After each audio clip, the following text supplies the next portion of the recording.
Hi hello नमस्ते अस्सलाम वालेकुम। मैं हूं आपके साथ लफंडर नदीम और आप देख रहे हैं the Lafander show only on the truth पर। तो पहले चैनल को सब्सक्राइब कीजिए, लाइक कीजिए और शेयर करिए। तो चलिए शुरू करते हैं आज का वीडियो।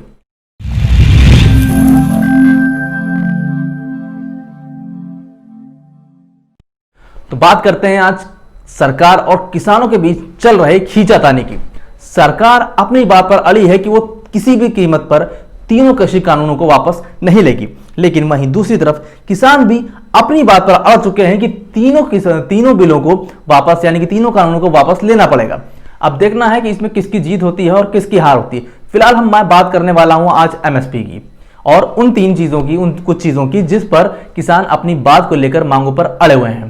पहली चीज, किसान को एमएसपी खो देने का डर है, यानी कि अगर एमएसपी पर कानून नहीं बना तो उनको डर है कि जो ओपन मार्केट है, जो सरकार इस कानून में लेकर आ रही है, वो एमएसपी पर उनकी फसल नहीं खरीदेंगे, जिससे उनका भारी नुकसान होगा। सेकंड, उनका जो दिक्कत है वो कॉन्ट्रैक्ट फार्मिंग से है। उनको डर है कहीं ऐसा ना हो कि छोटे किसानों के साथ अन्याय हो और कॉन्ट्रैक्ट फार्मिंग के चलते उनकी ज़मीन छिन जाए। वजह ऐसी है कि कॉन्ट्रैक्ट फार्मिंग पर किसी भी तरीके की कोई रोक नहीं है, यानी कि किसी तरह का कोई रजिस्ट्रेशन नहीं है। तो सरकार ने भी माना है कि हाँ, इन कानूनों में कुछ गलतियां हैं और सरकार को किसानों ने हर कानून के अंदर कम से कम 9 से 10 गलतियां गिनाई हैं। तो ऐसे कानूनों को क्या फायदा जिसके अंदर इतने सारे संशोधन करने पड़े, तो उसको लागू करने का भी कोई फायदा नहीं होगा, यह सभी किसान नेताओं का कहना है। लेकिन सरकार कह रही है कि नहीं, यह कानून हर हाल में आपके भले के लिए है। जब जब किसान सरकार के पास जाते हैं उनको समझाने के लिए, उनसे बात करने के लिए, तब तब सरकार उनसे सिर्फ एक ही बात कहती है, अच्छा हमको सिखा रिया है। लेकिन किसान भी पीछे कम कहां है, किसान भी पीछे नहीं हटते, वो भी सरकार से सिर्फ दो टूक एक ही बात कहते हैं। क्या कहने आए हो यहाँ पर? हम कहा जो ही काले कानून बनाए हैं ये वापिस ले ले तो ठीक रहेंगे। तो अब यहाँ पे मामला फंस रहा है कि अगर उनके साथ किसी भी तरीके का अन्याय होता है, जो इनको तीसरा डर उनको सता रहा है कि उनके पास हक नहीं है कि वो कोर्ट जाकर अपनी बात को रख सके, न्याय पा सके, क्योंकि इस तीनों बिल में कहीं भी जिक्र नहीं है कि किसान किसी भी तरीके से कोई भी बात होने पर कोर्ट जा सकते हैं। तो उनको ये भी डर है। और सरकार एमएसपी पर कानून लिखित पे तो देने को तैयार है, मगर कानून बनाने को तैयार नहीं है, यानी कि वो लिखित में दे देगी मगर कानून नहीं बनाएगी। तो जब वो लिख के देने को तैयार है तो कानून क्यों नहीं बन सकता? उसकी वजह है कि अगर सरकार ने कानून बना दिया तो जो ओपन ट्रेड वो लेकर आ रही है उसमें हर हाल में जितनी भी प्राइवेट कंपनीज आएंगी किसान का धान खरीदने, चाहे कुछ भी खरीदने, तो वो उनको मिनिमम समर्थन मूल्य पर ही हर हाल में वो धान खरीदना पड़ेगा, वो फसल खरीदनी पड़ेगी। ऐसे में किसानों का फायदा ज़्यादा हो सकता है। इसीलिए किसान मांग कर रहे हैं कि उनको एमएसपी पर कानून बनाकर दिया जाए, मगर सरकार लिखित में देने को तैयार है मगर बनाने को तैयार नहीं है। अब ऐसे में अभी हाल में ही कृषि मंत्री तोमर साहब ने कहा था कि हम किसानों की सारी बात मानने को तैयार हैं, मगर हम उनको एमएसपी पर कानून बना के नहीं दे सकते। क्यों नहीं दे सकते? उनकी वजह मैंने आपको भी बताई। अब बात करते हैं आगे कि एमएसपी पर आखिर इतना बवाल मचा क्यों है।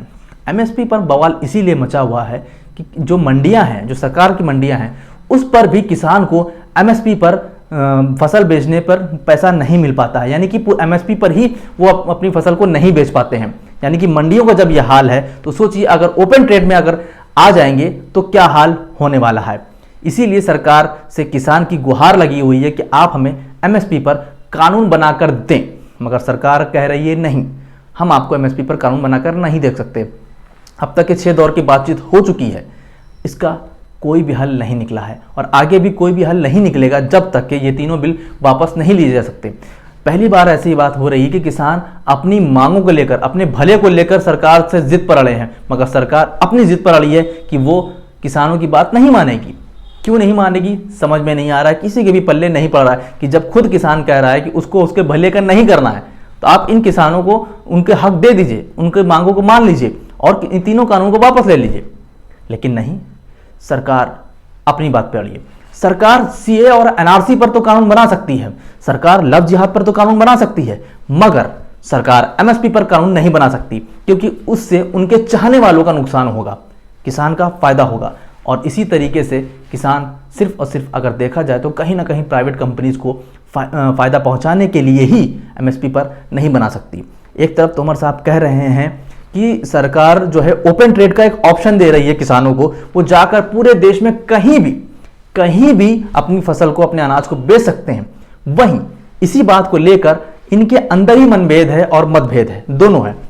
शिवराज चौहान यानी कि मध्य प्रदेश के मुख्यमंत्री ने कहा था हाल ही में कि वो किसी भी प्रदेश के किसान को देश के अंदर यानी कि प्रदेश के अंदर घुसने भी नहीं देंगे और ना ही फसल बेचने देंगे। अगर ऐसा हुआ, कोई भी किसान दूसरे प्रदेश का अगर मध्य प्रदेश में फसल बेचने आता है, अपना अनाज बेचने आता है, तो उसके ट्रक को जब्त करवा लेंगे, उसको जेल करा देंगे, उसको सजा दिलवाएंगे। अब ऐसे में कैसे सरकार पर भरोसा किया जाए, कैसे बीजेपी गवर्नमेंट पे भरोसा किया जाए कि जब एक तरफ उनका नेता यानी कि कृषि मंत्री तोमर कहते हैं कि सरकार ये चाहती है कि वो ओपन ट्रेड के जरिए पूरे देश में अनाज बेचे, दूसरी तरफ मध्य प्रदेश के उनकी ही पार्टी के एक नेता और मुख्यमंत्री ये कहते हैं कि वो अपने प्रदेश में किसी भी दूसरे प्रदेश के किसान को घुसने नहीं देंगे। तो ऐसे में सरकार के ऊपर भरोसा किसान करे तो करे कैसे? इसीलिए मैं आपसे कहना चाहूंगा कि ऐसे हालातों में अगर हम करें तो करें क्या, बोले तो बोले क्या। वाह मोदी जी वाह वाह।